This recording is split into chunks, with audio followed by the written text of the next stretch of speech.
Yeah, and make sure if you're not watching this broadcast, you're going to go and check out all of the stuff that's happening over in the Czech Republic with Team Canada. They have every broadcast of the ICF World Championships online. You can find them on YouTube. I was watching some of them this morning. Make sure you don't miss the international competition over there. The best in the world competing, the best in Canada over here. That's right, and we got a clean start here in the U19 Women's C1 1,000 meter as these 9 individuals start ripping down the course and looking to add to the national hardware they already have, most notably in lane 6, Kate Hennessy with a silver medal in the U19 C1 500 meter yesterday. So watch out for her in lane 6. But the best time in the heat this morning was Anna Roy Sear from Lac Beauport, who won Heat 1 by an incredible 20 seconds and also won the 200-meter final yesterday.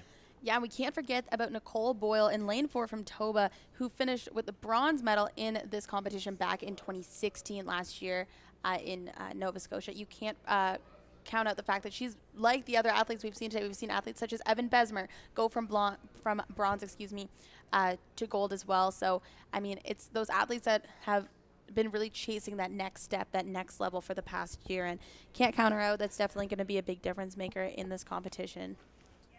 That's right. Things looking pretty consistent after about 250 meters of competition here on the Welland Canal in this U19 Women's C1 1,000 meter.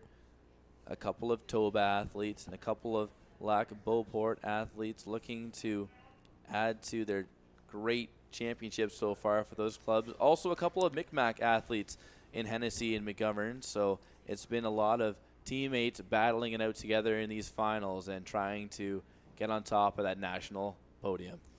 Exactly, Stan. And as you're saying, a couple of athletes from different clubs in this race. Don't forget that crew boats are coming up, one of the most exciting times of nationals, especially with War Canoe coming up as well. That starts kicking off tomorrow. Right in the morning, we've got the heats for War Canoe, starting with the the U19 mixed War Canoe as well. So the junior mixed War Canoe, but it's you don't want to miss those. They're absolutely incredible. If you're not really that familiar with the sport, you don't want to miss watching those crew boats.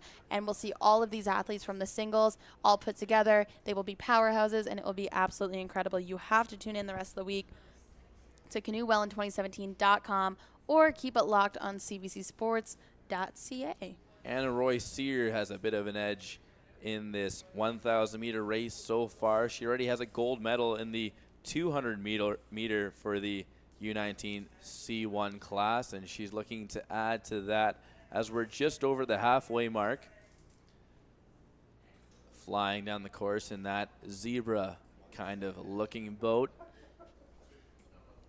We'll see if she receives any challenge because she didn't get much of one in her heat. 2 heats this morning, and she won Heat 1 by a substantial lead, barely even paddling in the last 20 meters or so, because at that point, all it really matters for the heats is to finish in the top 2 or 3 or be one of the best times. And if you're that far ahead, you don't really got to work that hard down the stretch. Especially in a 1,000 meter, you don't really want to waste any extra energy that you could save for the final. Once you've already kind of got it locked down, you'll slow down. You don't care about going for a record in the heats. You care about that gold medal around your neck and standing on that podium in front of all your friends and family. So it's definitely a time where they kind of back off a little bit and just focus on making it into the final. And we're going to see if that pays off for Anna Roy Sear, as she still has the lead heading into the 200-meter mark. Yeah, less than 200 meters between herself and a gold medal is Anna Roy Sear in lane 5 from Lac Beauport, but she's getting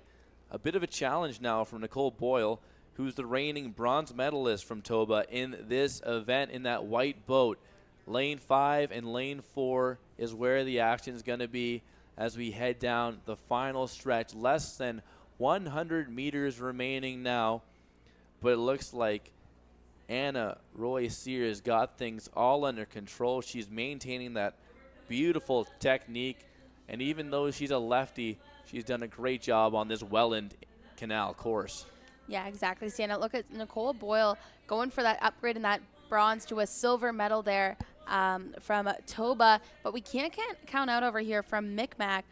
Kate Hennessy also really driving it home. She might be able to take that bronze away from the other Toba athlete, Maddie Mitchell. Yeah, that's where the battle's going to be, and it is going to be Kate Hennessy coming in strong right down the end as we see Maddie Mitchell from Toba in lane 3 just hit the wall, run out of energy right down the stretch, and that's got to be a bitter pill to swallow as she will finish one spot away from the bronze medal position.